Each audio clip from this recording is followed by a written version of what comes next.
Kelompok militan Hamas diduga memiliki investasi sebesar 1 miliar US dollar atau sekitar 15,8 triliun rupiah. Dana tersebut digunakan untuk kebutuhan perang melawan pasukan Israel. Seorang pejabat di Amerika Serikat mengatakan Hamas terafiliasi dengan sejumlah perusahaan di Timur Tengah.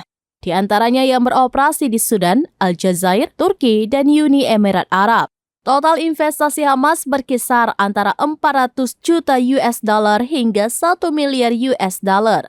Dikutip dari Sputnik Globe pada Kamis 26 Oktober, Wakil Menteri Keuangan Amerika Serikat Brian Nelson mengatakan aliran dana yang masuk ke Hamas harus ditutup, sebab mereka menggunakan uang tersebut untuk berperang melawan Israel. Nelson kini menggandeng negara-negara Teluk untuk mengekang aliran dana yang masuk ke Hamas. Seperti diketahui, Hamas memiliki sayap militer bernama Brigade Al-Qassam.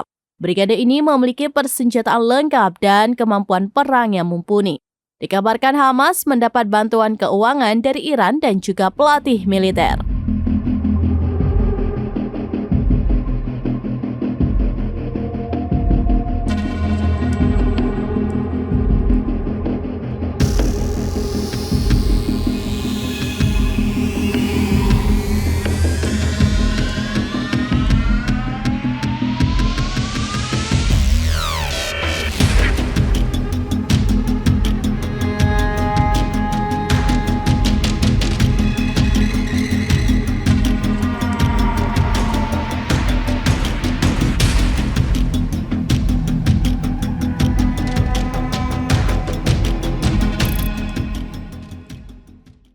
Download Tribun X sekarang, menghadirkan lokal menjadi Indonesia.